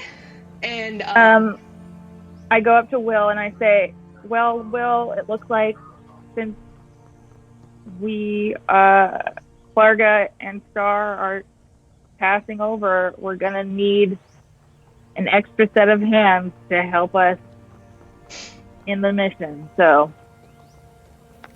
Damn. he nods, and he like gets kind of hopeful, and he sort of like passes Star to Klarga, and he goes, "I know she's gonna be a big girl one day." And then like you see Zenor like also kind of silently crying, but like definitely not trying to like be super emotional in front of their friends, and like sort of gives like a really like, he's like, "Bye, Will," and like gives him like a good like a good bro hug, you know, like give nice the loud slap on the back, you know, thing. He's like, "Sloan," and they like both just and they like finger guns each other, like they're like, and Boba's fucking wailing on the ground. Boba's literally just having like a full meltdown, and Star like goes over and like, and he's just like crying, and Zenor like fully picks Boba up, gives Boba like a really fat hug, and it's just like, "It's gonna be okay. It's gonna be okay." look, the Bullywug Prince is here. And then Zenor comes over to Klarga and like uncharacteristically like grabs Klarga's hand and is like, I'm ready. Okay. It's time for us to go home. So you see like Lamorna like nods and is like, the time is now. She starts counterclockwise again, like galloping around the fairy circle. And as you see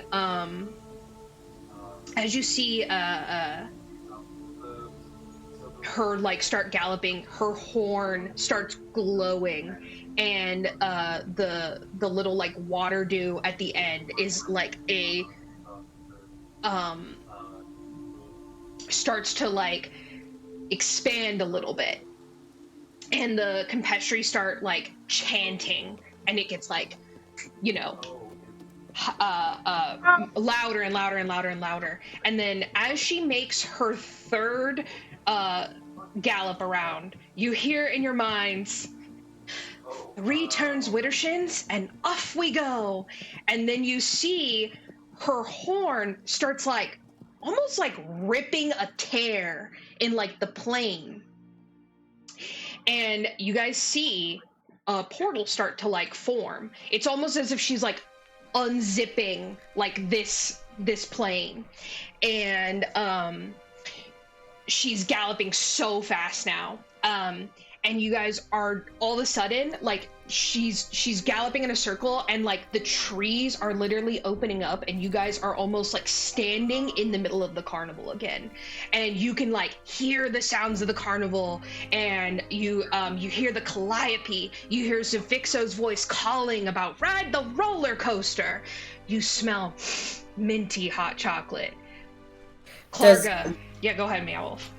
Was Winterbow wanting to go as well? Wasn't he like, didn't we have an extra ticket for him or something? Oh, I mean, Winterbow sort of is like, oh, this is cool. Winterbow has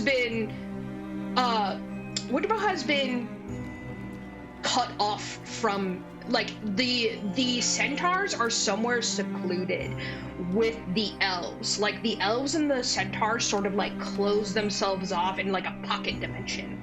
While Winterbow does want to go to the carnival, he wants to get back to his people. This is still his home.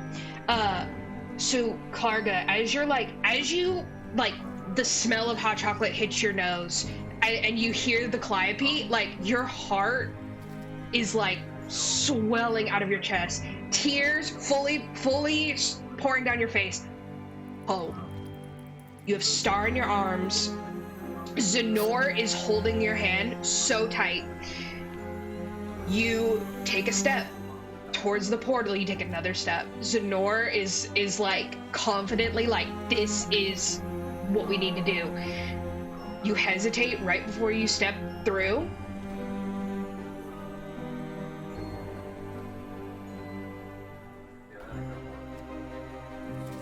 And then? Oh, okay, there we go. I was like, that was the most climactic thing ever. As you step through, you like are just fully crying, and you turn around. What do you say? I say, good luck. You step through. As you step through, you hear Klarga about to say something. You hear Zindi about to say something, and you turn around. You're like, what was that? And you turn around, and there is only the carnival in front of you. Oh my god. But then, and you like turn around, Zenor still holding your hand, stars in your arms, and you're like, oh, Zindi, what was she gonna say? And then you hear behind you, Star? Is that you? Oh, Klarga, I knew I could count on you. And Star like bursts from your hands, and you see the two Displacer beasts like nuzzling each other, and like you're like, I reunited them. And Zenor like tugs on your hand and asks, do you think we could get some hot chocolate? And you hear your friend Burley's voice shout, 10 minutes until the big top show? Who will be the Witchlight monarch tonight? And then I am actually gonna end the stream because I have a little private moment for you guys. All right, thank you.